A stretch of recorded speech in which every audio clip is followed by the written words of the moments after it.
కొంచెం ఈయనే అల్లరి పెద్ద.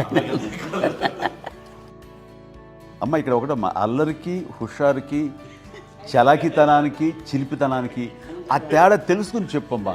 అల్లరంటే ఇప్పుడు నా ఇమేజ్ ఏమైపోద్ది, అల్లరంటే అల్లరుడా అని. నేనేమో చాలా రావుడు మంచి బాలుడు అనేలాగా నా ఇమేజ్ ఇది. నేను అలాగే చెప్తుండేవాడిని. నా ఉద్దేశం అదే. నువ్వేమో అల్లరి నన్ను అంటే చలాకితనం అమ్మ అల్లరి అనుకునేదేమో. లేదండి, ఎక్కువ హుషారు కానీ చాలా బాగుండేవాడు అబ్బాయి. అవునండి, వాడే చేసేవాడు. అది ఇంట్లో ఎవరు ముట్టుకునేవాడు కాదు. మా నాగబాబు అస్సలు ముట్టుకునేవాడు కాదు. అన్నిటికీ నాకు ఆయన సహాయమే పాపం. నాన్న ఆయన ఉద్యోగాన్ని వెళ్ళిపోయారు. నేను పాక్కుంటూ అలాగా వెళుతూ వెళ్ళిపోయాను. నాకు తెలియదు. తర్వాత అమ్మ చెప్తుంటే నేరుగా మాత్రం కొన్ని గుర్తు కమ్మరకోలు ఉండేది. నాలుగు ఒక అది పెట్టి అది వెళ్ళి కూర్చోతా ఏడుస్తున్నాను రోడ్డు మీద. అయ్యేసరికి వాళ్ళు 3 years. సో నన్ను వాళ్ళు తీసుకెళ్ళి వాడు కమ్మరకోలు కూర్చోబెట్టాడు. ఇక్కడికి ఏడుస్తాను, ఎవరికి వెళ్ళాడో తెలియదు వాళ్ళకి. సో అది ఒక గంట పోయిన తర్వాత అమ్మ ఎత్తుకుంటూ వాడు వచ్చి వాడు చిన్నబిడ్డ చూస్తారు, చిన్నబిడ్డ చూస్తారు, మొత్తం తెచ్చుకుంటారు. అది వాడు చూసి ఈ అబ్బాయి అన్నారు. కాదు అనేసింది. అదేంటి అలా అంటారు, సరిగ్గా చూడమ్మా. ఈ అబ్బాయి మా అబ్బాయి అని. ఏంటమ్మా అంటే ఆ కమర్గోలులో కింద కూర్చోబెట్టాడు కదా, బస్ అంతా పూజ చేసుకున్న అలాగే అయిపోయింది. అంటే రంగని కాదు కానీ ఆ కబరపొలంలో కూర్చోబెట్టేసరికి అవి మసిగిస్తూ ఇంకా నల్లగైపోయింది. అంత నలుపుడేసరి నా బిడ్డ కాదని అమ్మ వెళ్ళిపోబోతుంది. మళ్ళీ ఏదో డౌట్ వచ్చి ఆగింది. అది కావు నా బిడ్డ తీసుకెళ్ళింది. అప్పుడే చేసాడు కాడీస్ కట్టిందేమో డౌట్ నాకు.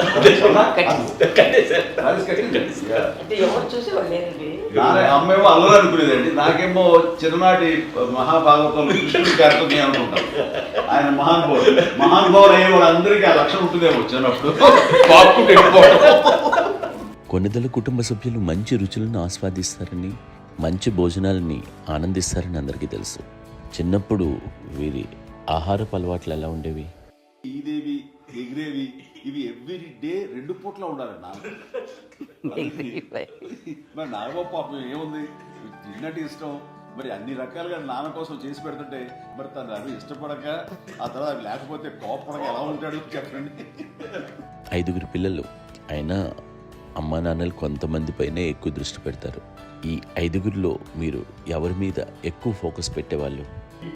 కళ్యాణ్ బాబు అండి. వాడంటే బాగా, అంటే వాడు ఏది తినేవాడు కాదు అస్సలు. ఆడికి ఏ తింటాడని ఇప్పుడు వాడికి నచ్చకపోతే, ఇప్పుడు నేనైతే నచ్చకపోతే చాలా గోల్ చేసేవాడిని. అన్నయ్యకేమో చాలా అన్నయ్య ఏది పెట్టినా తినేవాడు, అసలు అడ్జస్ట్మెంట్ మెంటాలిటీ. నాకేమో నచ్చకపోతే చాలా గొడవ పెట్టేవాడిని. తిండి ఇది ఒక అన్నం, ఇదొక కూరలు అని వెళ్ళిపోయేవాడిని. అమ్మకు అమ్మతో తిట్టి నాకు వెజిటేరియన్ ఎలర్జీ ఉండేది, అంటే చిరాకు అనమాట. కళ్యాణ్ బాబు ఏంటంటే తనకి ఇష్టమైన ఫుడ్ ఉంటే తింటాడు సైలెంట్గా, బాగలేకపోతే సైలెంట్గా వెళ్ళిపోతాడు. అమ్మకి ఇదేంటంటే వదిలేమో తన తింటాడు, అటు నిశ్శబ్దంగా నిరసన ప్రకటించేవాడు.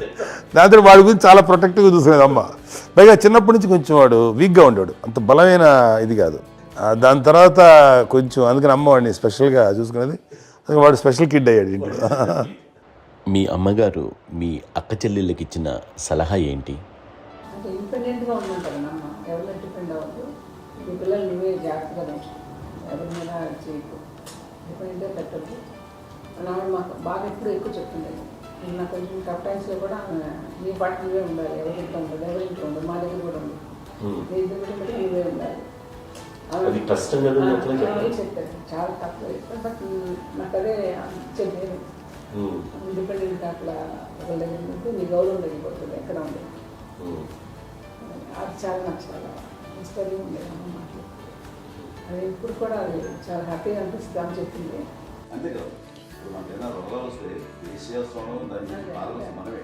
బట్ తగ్గించే వాళ్ళు కన్సర్న్ చూపించే డాక్టర్స్ ఇద్దరు కింద ఉండొచ్చు, కానీ పోరాడాల్సింది మనమే సాగుతుంది. నాకు ఒకసారి కొంచెం ఒక డిప్రెస్డ్ ఇదిగా వస్తే ఫేస్ ఒకటి, నేనేదో ఇంకా మా అందరి నుంచి నేనే సపరేట్ అయిపోయినట్టు ఒక సిచ్యువేషన్ వచ్చినప్పుడు అమ్మ నన్ను పట్టుకుని చూసాను, I'm there for your this, ఎవరు నువ్వన్నా ఎస్ అన్న ఫ్రెండ్స్ కానీ ఎవరైనా సరే ఎప్పుడు కూడా అలోన్గా మటుకు అనుకోకు నేను ఉన్నాను. ఆవిడ నన్ను పట్టుకొని ఇచ్చిన అఫెక్షన్ లేదా ఆ ఫీలింగ్ అసలు బలం అన్నమాట. ఇంకా ఏమన్నా చేయగలను నేను, పర్లేదు లైఫ్లో ఐ కెన్ ఏదైనా సాధించగలను అని ఒక భరోసా తల్లి దగ్గర నుంచి రావడం అనేది నాకు ఎవరు అవసరం లేదనిపించింది. అంత స్ట్రాంగ్గా ఆవిడ support, very strong, very practical. అంత స్ట్రాంగ్ చేసింది నాన్న అని చెప్పండి. మా పిల్లల విషయంలో మేము కూడా మేబీ అంత స్ట్రాంగ్ కాదేమో, సెన్సిటివ్గా ఉంటాం, కానీ అమ్మ మటుకు చాలా స్ట్రాంగ్గా ఉండి మమ్మల్ని కఠినంగా ఇలాగే ఉండాల్సింది, ఇలాగ ఉండండి అప్పుడే మీరు నేర్చుకుంటారు. ఇక్కడ అమ్మ పాజిటివ్నెస్ ఇంకో మాట చెప్పాలి అంటే తన బిడ్డలకే కాదు, ఈ రోజున మా రెండో పాప శ్రీజ కూడా తనకి లైఫ్ చిన్న డిస్టర్బెన్స్ వచ్చింది. ఆ టైంలో కూడా తను ఏమందంటే అప్పుడు నాన్నమ్మ దగ్గరికి వెళ్ళాను, తను ఇచ్చిన భరోసా తను ఇచ్చిన మాట వెళ్ళలేని ధైర్యం వచ్చింది నాతో. నాన్నమ్మ దగ్గర ఎక్కువ కూర్చోస్తే కాబట్టి పాజిటివ్ ఫీలింగ్ వస్తుందని నాతో షేర్ చేసుకుంటాను. తనకు మాతో చెప్తుంటే అనిపిస్తుంది కరెక్ట్ అమ్మ ఏం పర్లేదమ్మా, లైఫ్ అంటే ఒకరితోనే అయిపోదు, ఆ ఒక్కరితో వాళ్ళ ఇన్ఫ్లుయెన్స్ తోటో వాళ్ళు మన మీద నియంత్రించడం కానీ మన బాధల్ని వాళ్ళు చేయడం అవుతారు. జస్ట్ నువ్వు నీ గురించి నీ మనసులో ఏదనిపిస్తే నీ గుడ్ ఫీలింగ్ ఏది వస్తుందో ఆ ఫీలింగ్ ప్రకారం వెళ్ళిపోదు. అంటే ఆ జనరేషన్ పీపుల్ ఎక్స్పెక్ట్ అలా కాదు, ధైర్యం ఉండి అందరికీ ధైర్యం బాగా నూరుకొస్తారు. ఫాదర్ కూడా, మా నాన్నగారు కూడా అస్సలు ఎప్పుడు అనేవాళ్ళు, ఎప్పుడు మీరు పెట్టే చెయ్యి మీరు ఎప్పుడు పైన తప్ప తీసుకుని ఎలా ఉండకండి, చేతులు పెట్టకండి అనే అట్లాంటివి చెప్తుండేవాళ్ళు. అందుకని మాకు ఇట్లా ఇండివిజువాలిటీ మాకు బాగా ఎప్పుడు కూడా ఒకళ్ళని అడగడం అని, ఈవెన్ బ్రదర్స్ని అడగాలన్నా కూడా మాకు అది పడిపోయింది మైండ్లో, కష్టంగా ఉంటుంది. సో నాకు అంటే ఆవిడ మా అమ్మ ఏదన్నా కొంచెం డిప్రెస్ అయినా నేను చాలా ఎక్కువ అమ్మకి షేర్ చేసుకుంటే అన్నయ్య కూడా లేడు. అన్నయ్య ఉన్నప్పుడు ఓకే, లేనప్పుడు నేనే ఎక్కువ షేర్ చేసుకునేవాడిని. బట్ ద బెస్ట్ థింగ్ మా అమ్మ దగ్గర నుంచి హగ్ అండి. ఈరోజు కూడా మా అమ్మని హగ్ చేసుకోకపోతే అంటే అది నాకు మా అందరిలోనూ అంటే ఆవిడ పెద్ద చదువుకున్న వ్యక్తి కాదు, పెద్దగా నా ఎక్స్పోజర్ కాదు, కానీ ఇవాళ అన్నయ్య కానీ విజయ, మాధవి, నేను, కళ్యాణ్ బాబు ఈరోజుకి టుగెదర్గానే ఉంటాం. మేబీ మాకు కొన్ని విషయాల్లో నాకు మా మాధవ్కి డిఫరెన్స్ ఆఫ్ ఒపీనియన్స్ ఉండొచ్చు, మా చెల్లికి మా అన్నయ్యకి అట్లా ఉండొచ్చు, కానీ ద ఇన్విజిబుల్ బాండేజ్ మా అమ్మ ఇచ్చింది.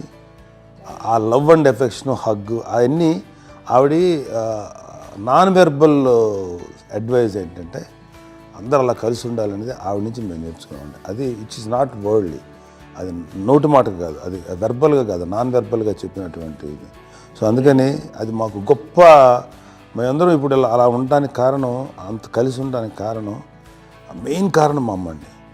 అది సో అందరం ఉండాలనేది మా అమ్మ అడ్వైస్. ఇప్పుడు కూడా నేను ఎప్పుడైనా ఏదైనా ఫీల్ అయినా, అన్నయ్య ఫీల్ అయినా, లేదు నాన్న అట్లా వదుకు, ఇట్లా ఉండండి, ఇట్లా ఉండి ఇప్పటికీ చెప్తుంది. మేము ఎవరైనా ఎప్పుడైనా మా చెల్లితో నేను గొడవపడ్డా అనుకోండి, నేను అట్లా అనకరా అని ఎట్లాగా అన్న ఏమో లేదులేమ్మా ఏదో అన్నాను కానీ ఫీల్ అవ్వకమ్మా, మేమందరం కలిసి ఆవిడని అసలు టెన్షన్ పెట్టవండి మేము.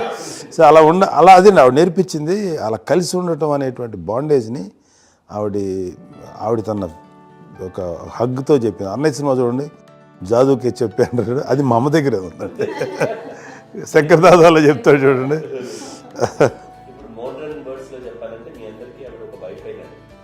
Yes, you can say that. Yes. ఇంకొక అడ్వైజ్ కంటేనండి, అమ్మ విషయంలో నేను గొప్పగా ఫీల్ అయ్యేది, కానీ చాలామంది పెద్దలు రిటైర్ అయిపోయి విశ్రాంతి తీసుకుంటున్నటువంటి పెద్దలందరూ కూడా ఆచరించే విధంగా ఒక విషయాన్ని నేను గమనించాను. ఇప్పుడంటే నా దగ్గర ఉంటుంది కాబట్టి ఉన్నాను. అమ్మ విడిగా ఇంకొక ఇంట్లో ఉండేది, 9 సంవత్సరాలు నాన్నగారు దూరం అయిన దగ్గర నుంచి ఉండేది. 5 సంవత్సరాలు ఒంటరిగా ఉండి నన్ను బిడ్డలందరూ ఎవరు మానవ వెళ్ళిపోయారు, నేను ఒంటరి అయిపోయాను అన్న ఫీలింగ్ అమ్మ ఎప్పుడు ఉండేది కాదు. తర్వాత బిడ్డలు వాళ్ళ టైం బట్టి వచ్చి చూసుకుంటూ సరిపోతుంది. అది వారమా, నెలక, 2 నెలక, అసలు ఒక్కోసారి రాలేని పరిస్థితిలో ఉంటుంది. 5-6 నెలల పాటు ఇదే ఊళ్ళో ఉండి పక్క వీధుల్లో ఉండి ఎవరి పనులు వాళ్ళు బిజీగా ఉండి, ఎవరి షూటింగ్ వాళ్ళు బిజీగా ఉంది, ఎవరి ప్రొఫెషన్లో వాళ్ళు బిజీగా ఉంది, ఎవరి ప్రొఫెషన్లో వాళ్ళు బిజీగా ఉంది, తన సంసారం తను బిజీగా ఉండి అనుకోసారి అమ్మ ఏమి ఫీల్ అవుతారు, ఏంటమ్మా రావట్లేదు, అసలు పట్టించుకోవట్లేదు ఏంటి అంటే అంతేలేమ్మా అని ఇలాంటి నిరసన మాటలు కానీ, ఈసరిపు మాటలు కానీ, లేకపోతే న్యూనతాభావం కానీ ఇలాంటివి ఎప్పుడు అమ్మకు లేవండి. వచ్చారు అబ్బాయి అరే ఏం చేసి పెట్టకుండా చెప్పండి అంటూ చాలా పాజిటివ్గా ఉంది. ఇప్పటికీ కూడా తను సెపరేట్ కిచెన్ మా ఇంట్లో, మిగతా ఉంటుంది వేరే కిచెన్ కూడా. ఎందుకంటే అమ్మకి మోస్ట్ స్ట్రెస్ ఫస్ట్ వచ్చేసినా లేకపోతే రిలీఫ్ ఏంటంటే తన కిచెన్లో కూర్చొని వండుకు వండి అందరికి పెట్టాం. ఇప్పటికే కళ్యాణ్ బాబు అక్కడ తిరిగేసి ఎక్కడో చేసి నిరసన చేసి మంత్రాకలు చేసి వస్తే అమ్మకి చాలా జాలి.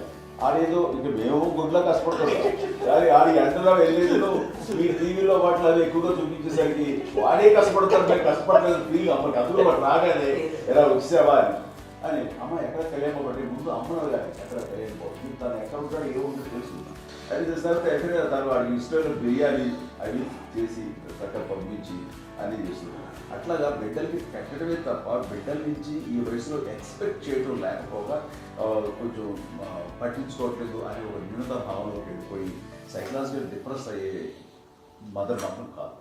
ఆ రకంగా మాకందరికీ భరోసా. మేము కూడా పెద్ద అయినా బిడ్డలు వాళ్ళ ప్రవృత్తి ఉద్యోగరీత్యా వాళ్ళ వృత్తిరీత్యా వాళ్ళు దూరం అయిపోయి మనల్ని చాలా కమ్యూనికేషన్ గ్యాప్ వచ్చినా సరే బిడ్డలు నాకు దూరం అయిపోయి పట్టించుకోవట్లేదు. ఇలాగే చూసేవాళ్ళు వెళ్ళి ఎంత ఇదిగా పడేవాళ్ళు గురించి ఇప్పుడు ఏమైపోయానో ఇంత పిక్చర్ బాధపడలేదు వాళ్ళకి అంటూ నెగిటివ్ సైడ్ ఆలోచించే విధానం ఏమీ. అది మా అందరికి ఎంత కంఫర్టబుల్ అంటే అంత కదా. ఎందుకోకపోతే మాధవ్ చూసుకుని మాధవ్ లేకపోతే నాగబాబు వెళ్తుంటాడు కళ్యాణం వల్ల మా విజయ్ చూసుకుంటున్నది సరే నా కళ్యాణ్ బాబు తను చూసుకుంటుంటాడు. ఇంకా ఎవరో కూడా వెళ్తూ ఉంటాం. బట్ అమ్మ మాత్రం అది వెరీ గుడ్ హెల్దీ. నేను చాలా తల్లిదండ్రులు చూశాను, వాళ్ళు చాలా ఇదిగా ఉంటారు, పట్టించుకోవడం తెలియదు అర్థం చేసుకోగలం కానీ పట్టించుకోవాలి కదా అనేది ఉంటుంది. లేకపోతే ఫీల్ అవుతారు. అలా ఫీల్ ఏం లేదు. పైగా బిడ్డలు వస్తే వాళ్ళు ఏం చేసి పెట్టాలా అనే ఆలోచన ఉంటుంది. అది వెరీ హెల్దీ. చాలామంది ఆచరించాల్సిన గొప్ప విషయం అనుకుంటాను. చిన్నప్పుడు అన్ని ఆనందాలేనా, మర్చిపోలేని దుఃఖాలు కూడా ఏవైనా ఉన్నాయా? అమ్మ చెప్పాలంటే ఓపికకి, గృహిణిగా తన బాధ్యతలు నిర్వర్తించడానికి ఆయన అన్ని రకాలుగా టేకింగ్ కేర్. దీనికి ఒక మంచి ఉదాహరణ నేను చెప్పగలను. అది తలుచుకున్నప్పుడు నాకు కూడా చాలా ఉద్యోగంగా ఉంటుంది, నాకు చాలా ఖండితాలు వచ్చేస్తుంది. అమ్మకి మేము 5 బిడ్డలు అండ్ పురిట్లోనూ 1 year పెరుగో 2.5 years పెరుగో 3 బిడ్డలు చనిపోయారు. నాకు గుర్తెరిగి పొన్నూరులో నేను 6th class చదువుతున్నాను, 6వ తరగతి. అప్పుడు రమణ అనే ఒక అమ్మాయికి 3 years. రమణ అంటే మా ముగ్గురికి పెద్దది, మాకంటే పెద్దది, కళ్యాణ్ బాబు కంటే పెద్దది, మాకంటే మధ్యలో పుట్టిన. తనకి అప్పట్లో మా నాన్నగారు ఉద్యోగం ఇచ్చారు, క్యాంప్కి వెళ్ళిపోతుండేవారు. ఏముంది నాన్న చెప్పాలంటే ఫుడ్లో కష్టపడేవారు, ఇంకా నాన్న చెప్పినట్టు నాగోజు చెప్పినట్టు. కానీ ఇంటి బాధ్యత, ఇంటి పనులు, రోగాలు వచ్చిన రుచులు వచ్చిన హాస్పిటల్ తీసుకెళ్ళాలంట ఏదైనా సరే అమ్మే పడేది. ఆ శ్రమ తీసుకున్న టైంలో అమ్మకి అసిస్టెంట్ నేను సహాయపడుతుండేవాడు. నేను ఉంటుండేవాడు అమ్మ చేతులు. నాకు ఫ్రెండ్స్ ఆడుకోవటం అలా అది నిజంగా ఎక్కువ నాకు పుడితేది నాకు తెలియదు. నాకు లేదు ఫ్రెండ్స్తో తిరగడం అని విషయంలో అమ్మపట్టు ఉండేవాడు. అలాగే నేను ఆ పిల్లకి బ్రెయిన్ ఫీవర్ వచ్చింది. ప్రభుత్వ ఆసుపత్రి పొన్నూరులో ఆ పిల్లని చేర్పించినప్పుడు 2-3 days అయిన తర్వాత ఒక బ్యాడ్ న్యూస్ నాకు వచ్చింది. తెల్లారి కాన్షియస్ వెళ్ళిపోయింది. ఏం చేయాలో తెలియదు. అమ్మ వయసు చిన్నది. ఇద్దరు తీసుకుని ఆ బిడ్డని నేను ఒళ్ళో పెట్టుకుని శవాన్ని డెడ్ బాడీని రిక్షాలో ఇంటికి వెళ్ళడం ఇప్పటికీ నాకు గుర్తు. ఆ విజువల్స్ అని నాన్నకి తెలియదు. ఏ విషయం నాన్న ఎప్పుడు వస్తారో తెలియదు, ఎలా కమ్యూనికేట్ చేయాలో తెలియదు. అది తీసుకుని వెళ్ళిన తర్వాత ఇంట్లో గొడవ పెడుతుంటే ఏం చేయలేదు. చుట్టుపక్కల ముస్లిం సోదరులు ఉండేవాళ్ళు, ఫ్యామిలీస్. అక్కడ మసీదు, పొన్నూరు మసీదు పక్కన మా ఇంట్లో అనుకుని ఆ ఇంట్లో అందరూ వచ్చి చూసేవాళ్ళు, వాళ్ళే హెల్ప్ చేసేవాళ్ళు. ఏం చేయాలో తెలియదు. నెక్స్ట్ రిచువల్స్ ఎలా చేయాలో, గర్భకాలం ఎలా చేయాలో తెలియదు. తను చిన్నది, మిగతాలందరూ పసివాళ్ళే. సో అలాంటి పరిస్థితుల్లో కమ్యూనిటీ వచ్చి చుట్టుపక్కల వాళ్ళు వీళ్ళు వచ్చి చేయాల్సిన కార్యక్రమాలు చేశారు. ఆ సమయం నాకు ఎక్కడో కమ్యూనికేట్ చేసి డిపార్ట్మెంట్ ద్వారా నాన్న వచ్చేసరికి అన్నీ అయిపోయింది. ఇప్పటికీ అది నాకు ఎందుకంటే పోయింది. మేము ఎన్ని కృషిలో ఎన్నుకుంటున్నామంటే ఎలాంటి ఇది లేకుండా జాగ్రత్త అనే ఒక హెచ్చరికలాగా చేస్తూ అండ్ వాళ్ళని చాలా సపోర్ట్ చేస్తాను. కానీ ఇప్పటికే నాకు ఎంత నమ్మకం నేను ఏ నిర్ణయం తీసుకున్నా మరొక మాట అంటే దానికి హాస్పిటల్ అంటే పెద్ద ఫోబియా. నేను ఎక్కడే వస్తాను హాస్పిటల్ మొదట రానండి. ఈ మధ్యకాలంలో సరే అమ్మకు మోకాల ఆపరేషన్ జరిగింది. అమ్మ నువ్వు అంత కుంటుతో బాధపడుతున్నావు, అసలు ఈ రోజున వచ్చిన మెడికల్ అడ్వాన్స్మెంట్ నీకు అసలు ఏ బాధ తెలియకుండా మోకాల ఆపరేషన్ రీప్లేస్ చేస్తారు అని వీళ్ళందరూ చెప్పాలి భయపడతాను. ఎందుకంటే ఫస్ట్ ఎలా నాకు సపరేట్ అవుతాను ఎలా చెప్పాలి తెలియదు. ఒక్క వీళ్ళంతా కలిపి నీ మాట వింటుంది, వాళ్ళ మాట మీద గురి నువ్వు చెప్తే వింటుంది. సరే వీళ్ళు చెప్పాను అంతే. ఏదో నాలుగు పావు ముందు నువ్వు చెప్తే ఎలా అవుతున్నారా సరే ఇష్టం రా లేదులే మా ఊరికి పర్లేదు అని మళ్ళీ ఇంటికి వచ్చాక మళ్ళీ ఇంకొక తెప్పించి ఒక మిషన్ తెప్పించి మళ్ళీ టెస్ట్ చేయించి అందరూ బాగుంది ఏమి లేదు అన్న తర్వాత అప్పుడు ప్రస్తుతం పడ్డాడు మాకు ఏదో ఉంది మామూలు టెస్ట్ చేయించాలని చెప్పి శ్రద్ధ ఎక్కువ. మీ పిల్లలకి సంగీతం డాన్స్ నేర్పించారని విన్నాం, అది నిజమేనా? దానికేమో డాన్స్ నేర్పించడం కాదు, అది నేర్చుకోలేదు నాకు వచ్చేసి. ఇప్పుడు డాన్స్ ఇస్తారు ఎదిగారంటే అది మా పెద్ద చెల్లి విజయ కారణం. అప్పుడు తనకి 5 ఏళ్ళు, నాకు 9 ఏళ్ళు ఉంటాయి, తెలియదు 10-11 ఏళ్ళు ఉంటాయి నాకు. బాపట్లనా సో బాపట్ల చాలా చిన్నది 5 ఏళ్ళు, నాకు ఒక 11-12 ఏళ్ళు. తను తీసుకొని గోడ మీద పెట్టుకోవడం అలా కూర్చొని చూస్తుండేవాడు. కూర్చుంటే అది నేర్చుకుంటుందండి. నేను మానసికంగా నేర్చేసుకున్నాను. ఇప్పటికీ ఆ స్టెప్స్ ఏమిటి వేస్తాను అంతగా ఇప్పుడు దాన్ని తరబడతాయి. ఇంకోటి ఏంటమ్మా నమో నమో ఎన్ని ఉన్నాయో సాంగ్స్ నేను నేర్చేసుకున్నాను అనమాట. 5 పిల్లల్లో ఎవరు ఎక్కువ పని చేసేవాళ్ళు, ఎవరు తక్కువ పని చేసేవాళ్ళు? ఏ పని చేయనండి, చేసేవాడు కదా అని అన్నయ్య చేసేవాడు, అన్ని పనులు అన్నయ్య చేసేవాడు. ఇక మా చిన్న చెల్లి పెద్ద చెల్లి ఎక్కువ చేసేది.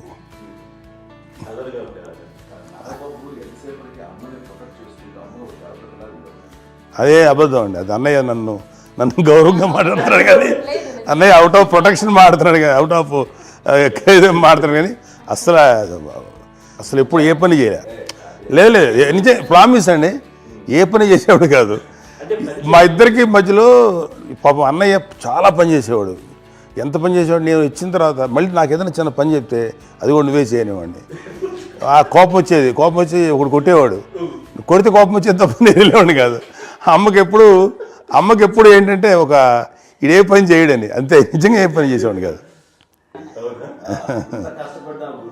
లేదు లేదు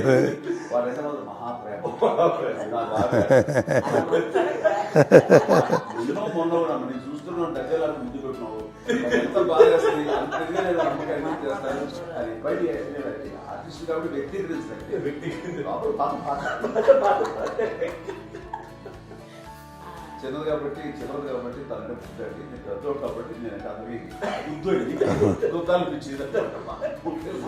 ఎక్కువ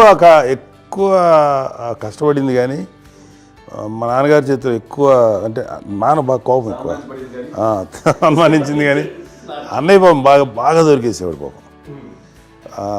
ఒకసారి అంటే మరి మాకే అనిపించి ఏంటి ఇంత దారుణంగా ఉంది నాన్న మీద కోపం వచ్చేది నాకు. నాన్న మీద కోపం వచ్చేది, ఆయన చేసి బాధ అనిపించేది. అమ్మాయి ఏమనేది కాదు. సరే అయినా సరే ఎప్పుడు కూడా పోనీ అంది చేసినా మళ్ళీ తను హైపర్ యాక్టివ్ అన్నయ్య ఫుల్. ఇప్పటికీ ఉన్నాడు, ఇప్పుడు ఈ రోజు కూడా అదే అన్నయ్య సేమ్ హైపర్ యాక్టివ్. యూజువల్గా పెద్ద కొడుకు కొంచెం అంటే సూపర్గా ఒక నిదానంగా ఉంటాడు అంటారు, బట్ అన్నయ్య దానికి జస్ట్ ఆపోజిట్. యూజువల్గా ఆఖరి పిల్లలు హైపర్ యాక్టివ్ ఉంటారు, అన్నయ్య పుట్టడమే భయంకరమైన హైపర్ యాక్టివ్. ఒకప్పుడు అమ్మాయిల్ని ఎక్కువగా బయటికి పంపించేవాళ్ళు, అబ్బాయిల మీద కూడా అనేక ఆంక్షలు ఉంటూ ఉండేవి. మీ పిల్లల్ని అలా ఆంక్షల మధ్య పెంచారా, లేకపోతే పూర్తి స్వేచ్ఛనిచ్చారా? అంటే మాకు మా నాన్నగారు కానీ మా అమ్మగారు కానండి మాకన్నా చాలా బ్రాడ్ మైండ్ ఉన్న వ్యక్తులండి. ఎందుకంటే పిల్లలు ఎక్కడన్నా బయటికి వెళ్తే ఇప్పుడు మేమైతే భయపడిపోతాం. మా విజయ్ కానీ మా చిన్న చెల్లి అన్నయ్య నేను అందరం కూడా ఇవాళ ఉన్న పరిస్థితిలో వాళ్ళు ఎప్పుడు భయపడేవాళ్ళు కాదండి. ఎక్కడికి వెళ్తాను వీళ్ళని ఇచ్చేవాళ్ళు, లేట్ అయినా అసలు ఏమనేవాళ్ళు కాదు. లేకపోతే ఏదైనా మోటార్ బైక్లు వేసుకున్నాం, లేకపోతే కారులో ఎట్లా పడితే ఎట్లా వెళ్ళినా సరే ఏమనేవాళ్ళు కాదు. వాళ్ళు తెలియకుండానే మాకు ఒక ఫ్రీడమ్ ఇచ్చారండి. సో దట్ అదే ఆ ఫ్రీడంలో భాగమే అన్నయ్య కానీ ఇండస్ట్రీకి వెళ్ళాలంటే కూడా ఒక వ్యక్తి ఒక కొడుకు ఒక గొప్ప కెరీర్ని పర్సూ చేసుకుంటూ వెళ్తున్నప్పుడు నాన్నగాని అమ్మగాని ఓపెన్ మైండ్ తోటి అసలు నువ్వు వెళ్ళినా ఎంతకాలం వెళ్తావచ్చు, నువ్వు ప్రయత్నించని చెప్పి అలా వదిలేశారండి. అన్నయ్య కూడా ఏంటంటే మోస్ట్ రెస్పాన్సిబుల్గా వెళ్ళి చాలా మేజర్ అమౌంట్ అన్నయ్యకి కూడా పెద్ద అమ్మ వందలు ఇచ్చేది కాదు. కరెక్ట్గా ఆ ఇన్స్టిట్యూట్లో చదువుకునేటప్పుడు ఎంత ఇవ్వాలో కరెక్ట్గా ఇచ్చేది. తనకి ఎక్స్ట్రా ఖర్చు పెట్టుకున్నట్టు అట్లా ఉండేది. అంతే కదా, అంత జాగ్రత్తగా అన్నయ్య కూడా అంత రెస్పాన్సిబిలిటీగా రెసిప్రోకేట్ చేసి, అందువల్ల మా అమ్మ నమ్మకం మా అమ్మ కానీ మా నాన్నగారి నమ్మకాన్ని ఎప్పుడు అది పాటు ఇంత నమ్మకానికి 10 times ఇచ్చాడు. ఏ వయసెస్ వైపు కానీ ఏ అలవాట్ల వైపు కానీ ఎందులో ఇండల్జ్ అవ్వకుండా నాకు నేనుగా నియంత్రించుకుంటూ సరైన మార్గంలో వెళ్ళేలాగా నాకు వెళ్ళటానికి లోపల ఆ స్ట్రాంగ్ థాట్. అడగగానే వాళ్ళు రెసిస్ట్ చేస్తే ఇచ్చారని ఆపేశారు అని ఏదో చిన్న రిలక్టెంట్ ఫీలింగ్ ఉంటుంది. వాళ్ళ మీద చిన్న కోపం నిరసన ఉండేది. వాళ్ళు అలా లేకపోవడానికి వాళ్ళు వెంటనే అడిగిన వెంటనే జాగ్రత్త అన్న నిర్ణయం నీది కానీ జాగ్రత్త అని హెచ్చరిక చేయడంతో నాకు మరింత బాధ్యత తిరిగి గుర్తు తిరిగి నేను నడుచుకుంటూ వెళ్ళాను. కాబట్టి అది నాకు ప్లస్ అయింది వాళ్ళ దగ్గర. అంటే మదర్ అంటే తల్లి అనే కాదు, మదర్ ఫీలింగ్ ఎవరిచ్చినా సరే అది నానైనా తల్లితో సమానం అనుకుంటాను. నాగబాబు చెప్పినట్లుగా అట్లాగా అలిసిపోయి వచ్చిన నాకు కాళ్ళు నొక్కుతూ ఉంటే నాకు భయం వేసేసేది. ఆ తర్వాత పడుకో గలవాయించేవాడు, అది కూడా కోపం కాదు. అంటే ఉదాహరణ అంటే మళ్ళీ అదే నాకు మళ్ళీ తిడతారు, ఎందుకు కాపు పడుకుని ఎక్కడ నిద్ర వస్తాయండి నాన్న అనుకుంటుంటే. సో ఆ రకంగా నాన్న తన ప్రేమను చూపిస్తుంటారు. ఆ తర్వాత గోండా టైంలో కూడాను నేను ట్రైన్ కింద వెళ్తుంటే నాన్న అక్కడే ఉన్నారు, రాజమండ్రి దగ్గర ఆ ప్రాంతంలో షూటింగ్. ఆయన చాలా కోపం చేస్తుంది, ఇలాంటి చేస్తుంటావు నువ్వు, ఏదైనా అయితే ఏంటి అది చెప్పి. ఏం పర్లేదన్నా ఏమవుతుందో అన్ని రకాల సేఫ్టీ అన్ని రకాల జాగ్రత్తలు తీసుకున్నావు. ఈ రోజు ఉన్నది సేఫ్టీ అప్పుడు లేదు. అయినా సరే రేపు పొద్దున నీ కొడుకుడు ఇలాంటి పరిస్థితులు నీకు తెలిసి వస్తారు అప్పుడు అనేవాడు. ఎన్నిసార్లు ఆ మాట అనేవాళ్ళు. నాకు నిజంగానే మగధీర టైంలో గుర్రం ఎక్కుని ఆ రోడ్డు మీద పడిపోయేది అని అన్నప్పుడు నాకు ఆ ఫస్ట్ టైం ఆ ఫీలింగ్ కలిగింది. అలాగే పీటర్ హెయిన్స్ అనేవాడు ఫస్ట్ మగధీరలో జంప్ చేస్తారు, మోటార్ బైక్ జంప్ చేసినప్పుడు ట్రైన్లో పీటర్ హెయిన్స్ అంత హైట్ నుంచి 20 feet 25 feet హైట్ నుంచి పడిపోయి మొత్తాన్ని బోన్స్ ఇరగొట్టుకుని వాడు 7 నెలల పాటు వారు ఇప్పుడు హాస్పిటలైజ్డ్. అది వీడైతే ఏమో తలుచుకుని భయం వేసేసేది. అప్పుడు నాన్న గుర్తుకు వచ్చేవాడు, ఓహో వాళ్ళ టెన్షన్ ఇంతే లేవు, మనకి మన కొడుకు వస్తే తెలియదు ఈ మాట నాన్న ఎప్పుడో అన్నారని అనిపిస్తుంది. Sweet memories. మరి అత్త కోడళ్ళ మధ్య అనుబంధం ఎలా ఉంటుంది? సురేఖ్ గారితో మీకున్న అనుబంధం గురించి చెప్తారా? మాకండి కోడలు కాదండి, నా కూతురండి. అంత బాగుంటాం మేమిద్దరం కూడా.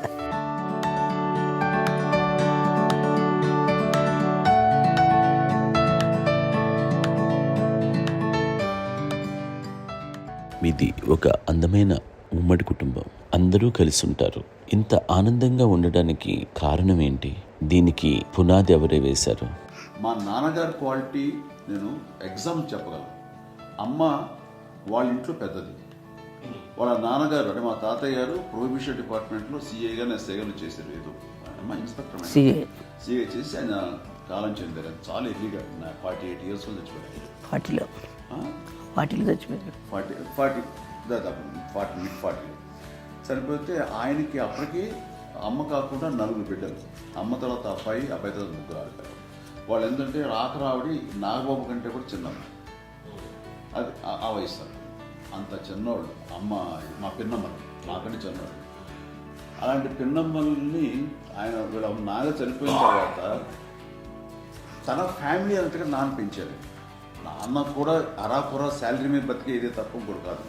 సో తనకు మిగిలిన దాంట్లో మళ్ళీ ఆ ఫ్యామిలీని చూసుకోవటం, మా అమ్మమ్మని చూసుకోవటం, వాళ్ళ మంచి చెడు చూసుకోవటం. వాళ్ళకు ఇల్లు మాత్రం ఉంది మొగల్తూరులో. ఆ ఇంట్లో వాళ్ళు అద్దెకు వస్తే ఆ కొంచెం డబ్బు నానిచ్చే డబ్బు, అక్కడ పొలం కొనిచ్చారు, ఆ పొలం ఇచ్చే డబ్బుతోటి అంతా బాగా చూసుకోవాలి తన ఫ్యామిలీ వాళ్ళు. కాబట్టి నాన్న ఫస్ట్ సూత్రధారి.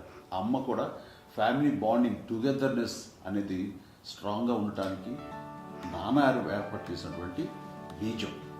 అది అమ్మ కంటిన్యూ చేస్తుంది. మేము ఇవన్నీ చూసి మేము నేర్చుకుని మేము టుగెదర్ అందునే we are very rich in terms of emotional bonding.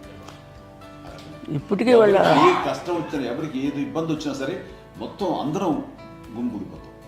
ఏ లెవెల్గా వెళ్ళిపోయి మోర్ సపోర్ట్ చేస్తాం. అంటే వీ డోంట్ ఎక్స్పెక్ట్ ఇంకే అంతకుమించి ఏముంటుంది. ఎస్, ఒకరినొకరు భరోసా. అది మా ఫ్యామిలీలో వెరీ స్ట్రాంగ్ అని చెప్పాలి. పెద్దవాడు కాబట్టి అవకాశం నాకు వచ్చింది కాబట్టి అమ్మ, ఇది ఎప్పుడు ఎవరు కొన్ని విషయాలు నాగబాబు మాకు సపోర్ట్గా ఉంటాడు. నాగబాబు ఉండి వాడు ఉంటే భరోసా. అలాగే ఆడపిల్లలు. మీ అందరిలోనూ అమ్మని ఎవరు ఎక్కువ జాగ్రత్తగా చూసుకుంటారు? ఎందుకంటే మేము కూడా గమనించలేని సున్నితమైనటువంటి ఇష్యూస్ లైక్ హెల్త్ విషయం కానీ, అమ్మ మూడు కానీ, అన్నయ్య అంత క్యాజువల్ అంత బిజీ ఉన్నా ఒక అమ్మాయి అలాగే చాలా చిన్న చిన్న విషయాలు కూడా చాలా మెడికల్ ఇంట్రెస్ట్ మాకు కాన్షియస్. అన్నయ్య ఉన్నాడు, అన్నయ్య దగ్గర ఉన్నా అమ్మ అంటే ఇంకా ఎక్కువ రిలాక్స్ అయినా వచ్చాక మేము అందరం చాలా కంఫర్ట్ అయినా. ఎప్పుడు ఎవరు కొన్ని విషయాలు నాగబాబు మాకు సపోర్ట్గా ఉంటాడు. నాగబాబు ఉండి వాడు ఉంటే భరోసా. అలాగే ఆడపిల్లలు ఇట్లా ఒకరినొకరు అంటే కాంప్లిమెంటింగ్ టు ఈచ్ అదర్. ఎవరి ఒక్కరు కాదండి, అది వాళ్ళు అందరూ చూపించే ప్రేమగా నేను చెప్పగలను. కానీ బట్ దీని అందరూ సూత్రధారి నాన్న తర్వాత అది అమ్మ మెయింటైన్ చేస్తుంది. ఇప్పుడు అమ్మ నా ఇంట్లో ఉంది అంటే మనవాళ్ళు వస్తారు, మనరాళ్ళు వస్తారు, ఆడబిడ్డలు వస్తారు, వెలుబిడ్డలు వస్తారు. ఇల్లు ఎప్పుడు కలగలాటలు కారణం అమ్మ. అది మేమందరం ఆచరిస్తున్నాం పండగలకి, పబ్బాలకి. అది నిన్న మొన్న నాగబాబు వచ్చి చాలాసేపు కూర్చున్నాడు. నేను ఇంట్లో లేకపోయినా వచ్చి నాగబాబు కూర్చొని టైం స్పెండ్ చేసి వెళ్ళిపోతుంటాడు. అలాగే చెల్లెలు ఇద్దరు ఆల్మోస్ట్ ఎవ్రీడే మాత వస్తుంటుంది, తను కూడా వస్తుంది. నిన్న సాయంత్రం కూడా వచ్చి ఉంటుంది. అమ్మా మధ్యాహ్నం వచ్చి కదా వచ్చి ఇక్కడే భోజనం చేసుకో అలా ఉంటుందండి. ఈ తరం వాళ్ళకి మీరు ఇచ్చే సలహా ఏంటి? కలిసి ఉంటే బాగుంటుందండి.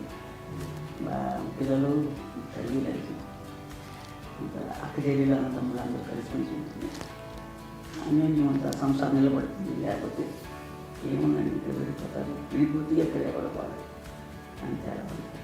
ప్రేమలు ఇప్పుడు లేవండి, తగ్గిపోయింది చాలా మటుకు. ఏదో ఇంకా వాళ్ళ పనులు చేసుకోవడం ఏదో జరిగిపోతూ ఉంది అనుకోండి.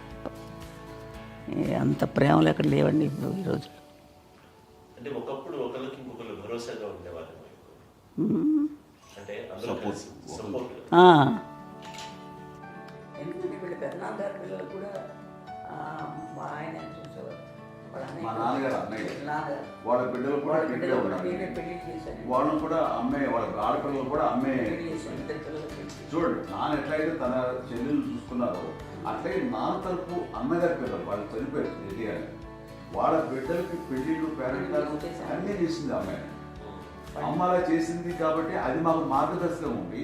ఇప్పటికీ వాడు కొంచెం ఒక మాదిరి పరిస్థితి ఉంటే వాళ్ళకి ఇల్లు కూడా పెట్టడం కానీ, వాళ్ళకి పెద్దవాళ్ళు ఉంటే కనుక ఎవ్రీ మంత్ మా పెదనాన్నగారి అమ్మాయి ఉంటే ఆడు అప్పుడు 70 వాళ్ళకి ఎవ్రీ మంత్ మా ఇంటి నుంచి మొత్తం వెళ్ళిపోతాం.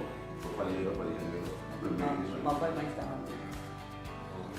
ఎన్నో సంవత్సరాలు వెళ్ళిపోతాను బ్యాంక్ వచ్చి వస్తున్నారు. అదంతా కూడా మా పెద్దలు తెచ్చిన వాడు కూడా వచ్చి అమ్మ అంతా ప్రేమగా చూస్తారు, ఇష్టంగా చూస్తారు. అమ్మ ఇందాక చెప్పినట్లు ఇచ్చే మెసేజ్ ఏంటన్నది అమ్మ మాటలో చెప్పాలంటే బంధాలు బాంధవ్యాలు అన్నది ఎనలేని ఆస్తిపాస్తులు. సో ఎలాగైతే డబ్బు ఎంత సంక్రమించింది, ఎన్ని ఆస్తులు వచ్చాయి ఫిజికల్గా అనే దాని మీద కంటే కూడా ఇవి ఆస్తిగా తీసుకుంటూ దీన్ని విలువ ఎరిగి గుర్తెరిగి దాని ప్రభావం తెలుసుకుని అది కనుక మనం ఇచ్చిపుచ్చుకుంటే ఫ్యామిలీలో అంటే దాన్ని ఇచ్చినటువంటి గొప్ప సంపద ఉంటుంది. కష్టాలు వచ్చినప్పుడు డబ్బు తీరుస్తుంది కాదండి, కష్టం వచ్చినప్పుడు ఒక భుజం తీరుస్తుంది, ఒక చేయూత తీరుస్తుంది. అది మన బ్లడ్ రిలేషన్ మనలో మనకి అది ఉండటం అనేది అదృష్టంగా ఫీల్ అవుతుంది. ఇలా ఒకసారి అమ్మ చూస్తే అక్కడ ఇండియా చూస్తుందంటే అది ఎవరి ద్వారా సంక్రమించడానికి తన ఆ చెట్టు కొమ్మగా కాబట్టి ఆ చెట్టుకే మనం ఆపాదించాలి. ఎక్కడో మామూలుగా ఉండాల్సిన వాడు ఈ రోజున ఈ స్థితిలో ఉన్నాము, ఇంతమందికి లైఫ్ రావటానికి దోహదపడ్డాము, ఇంతమంది కలిసికట్టుగా ఉండటానికి ఇదైంది. అమ్మని చూస్తుంటే నాకు ఏమనిపిస్తుందంటే అబ్బా ఇలాంటి జన్మం మనకు ఎవరైనా ఉంటుందా ఇంతమంది మనుషుల చేత కొలవబడేవాళ్ళు, ఆరాధింపబడేవాళ్ళు, అభిమానించబడేవాళ్ళు, ఇంతమంది నా నా వంశమా, నా సంపద అని అమ్మ ఫీల్ అంత గొప్ప ఫీలింగ్ ఎవరికి ఉంటుంది? మా చెల్లెలు కూడా వస్తుందని అనుకోవట్లేదు, సూర్య కూడా ఉంటుందని నేను అనుకోవటం లేదు. అలాంటి గొప్పగా ఇది. అండ్ ఆ రకంగా షీఈస్ వెరీ చాలా గొప్ప జన్మ. అమ్మకి చిన్న మానసికంగా చిన్న ఏదో ఒక డిప్రెషన్ ఏదో వచ్చింది. ఏదో నాన్న గుర్తుకొచ్చో, నాన్న లేరన్నో, లేకపోతే వాళ్ళ అమ్మగారు కూడా అదే టైంలో చనిపోయారన్నో, వాళ్ళ దగ్గర ఉంటారు ఏదో ఉన్నప్పుడు మేము అందరం సపోర్ట్గా ఉండి మా పొలాలు నా దగ్గర ఉంది అని చెప్పేసి అప్పట్లో అమ్మ వేరేగా ఉంది. ఉన్నప్పుడు ఒకటే మాట అన్నాను, అమ్మ నీలాంటి గర్భం అంటే అంజనమ్మదే గర్భం అని బయట ఎన్నోసార్లు నా ఫ్రెండ్స్ కానివ్వండి, బయట కానివ్వండి, కొన్ని సందర్భాల్లో మీటింగ్లో కానివ్వండి, స్పీచెస్లో కానీ అన్నవాళ్ళు ఎంతోమంది అన్నారు. వాళ్ళు ఆ మాట అంటే రీజన్ తెలుసా నీకు? కోటాను కోటాల్లో ఎంతమంది తల్లులకు నీకు వచ్చిన అదృష్టం, నీకు లభించేటువంటి వరం ఎవరు లభిస్తున్నాం? బిడ్డలు ఎంతోమంది చేత కొనియాడబడుతున్నారు, ఎంతోమందికి సహాయపడుతూ ఆ రకంగా వాళ్ళందరి యొక్క ఆశీస్సులు పొందుతున్నారు. కానీ ఎంతోమందికి నిరంతరం హెల్ప్ చేస్తూ వాళ్ళ ఇది చూసుకుంటున్నారు. అవి ఆ భగవంతుడు మీరు చేసిన పూజలో ఉన్న ఆ భగవంతుడు మన నెక్స్ట్ తరాలకు కూడా మనకి ఇలాంటిది వారసత్వంగా ఇస్తూ అదే రకంగా కొనసాగించేలాగా మనకు అదృష్టం ఇచ్చారు. ఇంతమంది ఎవరు మీ నుంచి వచ్చిన వాడే నీకు నీ ఎంత గొప్ప గర్భం, ఎంత గొప్ప జన్మ అనేది. వాటికి నువ్వు ఇలా అవ్వకండి తెలిసేపు తీరు హై లెవెల్లో ఉండాలి ఫీలింగ్స్గా నువ్వుగా. అంటే నువ్వు ఇలాగా ఉండిపోతాయంటమ్మా చెప్పినప్పుడు ఇది నీది కాదు, నాది కాదు, నువ్వు నమ్ముకున్న భగవంతుడు నీకు ఇచ్చింది అనుకుంటావు కదా నువ్వు. ఆ భగవంతుడికి కృతజ్ఞత తీర్చుకునేలాగా ప్రతిరోజు ఆయన ధ్యానించు, ఆయన పూజలో ఉండు, నీకు ఆయనే ధైర్యం ఇస్తాడు. అంతేగాని నువ్వు నెగిటివ్ సైడ్ ఆలోచించకమ్మా. మా అందరికీ పాజిటివ్నెస్ ప్రివేల్ చేసిన దానివి, ఇచ్చిన దానివి, అందించిన దానివి.